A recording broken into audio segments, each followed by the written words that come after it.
95 నుంచి 2004 వరకు చంద్రబాబు నాయుడు ముఖ్యమంత్రిగా ఉన్న 9 సంవత్సరాల కాలంలో అప్పుడు హైదరాబాద్ అని ఉత్తరాంధ్ర ప్రాంతానికి అన్యాయం చేశాడు, విశాఖపట్నానికి అన్యాయం చేశాడు.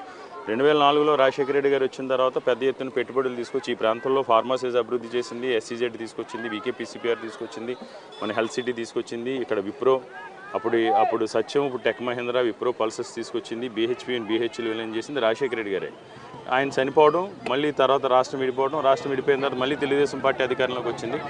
అప్పుడు 9 సంవత్సరాలు హైదరాబాద్ అన్నాడు, మళ్ళీ 5 సంవత్సరాలు చంద్రబాబు నాయుడు అమరావతి అన్నాడు. అంటే అయితే హైదరాబాద్ అంటాడు, లేదా అమరావతి. కానీ ఈ ప్రాంతం మీద అతనికి ఎమోషనల్ కనెక్షన్ లేదు. ఈ ప్రాంతం అభివృద్ధి చెందితే వాళ్ళు ఆస్తులు ఉన్న ప్రాంతం అభివృద్ధి చెందని ఉద్దేశంతో ఉద్దేశపూర్వకంగానే ఈరోజు ఉత్తరాంధ్ర ప్రాంతానికి చంద్రబాబు నాయుడు ఆయన అన్యాయం చేస్తూ ఉన్నారు. అంటే మీ నియోజకవర్గాన్ని వదిలి ఒక్కసారి బయటకు వెళ్దాం. అంటే నార్త్ కాన్స్టిట్యున్సీ కాకుండా విశాఖపట్నానికి సంబంధించి ఖచ్చితంగా మీరు పూర్తి స్థాయిలో డెవలప్ చేస్తాం, రాజధానిగా అభివృద్ధి చేస్తాం అనేది తెలుస్తూ ఉంది.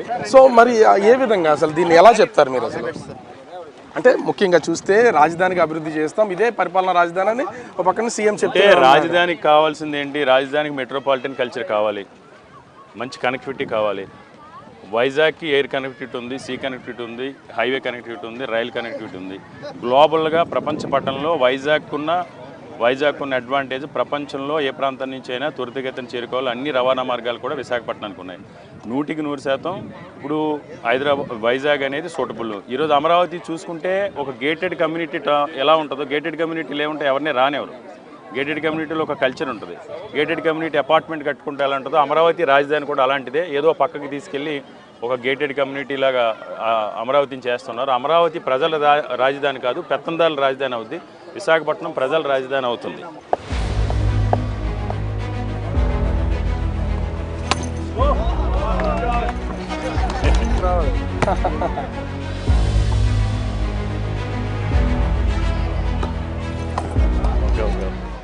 హైదరాబాదు ఏ విధంగా అమరావతి అన్నారు, ఈరోజు తప్పకుండా విశాఖపట్నం మాత్రమే. అది సరైన నిర్ణయం, సమంజసమైన నిర్ణయం.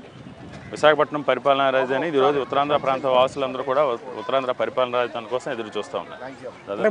ఇక్కడ మీ నియోజకవర్గానికి సంబంధించి 5 సంవత్సరాల నుంచి చాలా గ్రోత్ ఉంది, మేము అభివృద్ధి చేస్తున్నాం, ప్రతిదీ సీఎం దగ్గర నుంచి ఫండ్ తీసుకొచ్చి నేను ఎమ్మెల్యే కాకపోయినా అభివృద్ధిలో ముందుకు వెళ్తాను అని చెప్తున్నారు. అంటే మీ నియోజకవర్గానికి సంబంధించి ఏమున్నాయి, అసలు మీరేం చెప్తారు ప్రజలకు? మా నియోజకవర్గానికి సంబంధించి అనేక రోడ్లకు సంబంధించి కావచ్చు, విద్యుత్ సమస్యలకు సంబంధించి, మంచినీటి సమస్యలు దీర్ఘకాలికంగా ఉన్నాయి. వాటన్నింటినీ కూడా జగన్మోహన్ రెడ్డి గారి దయతో 435 కోట్లు పెట్టుబడులు పెట్టి వాటన్నింటినీ కూడా ఈరోజు అభివృద్ధి చేశాం. అన్నిటికంటే కూడా ముఖ్యంగా మౌలిక వసతుల కల్పనతో పాటు సంక్షేమ పథకాల అమలు విషయంలో పార్టీలు చూడకుండా ఎక్కడ పారదర్శకంగా నిస్వార్థంగా ప్రతి ఒక్కరికి కూడా అర్హతనే ప్రమాణంగా తీసుకుని సంక్షేమ పథకాలు అందించాం.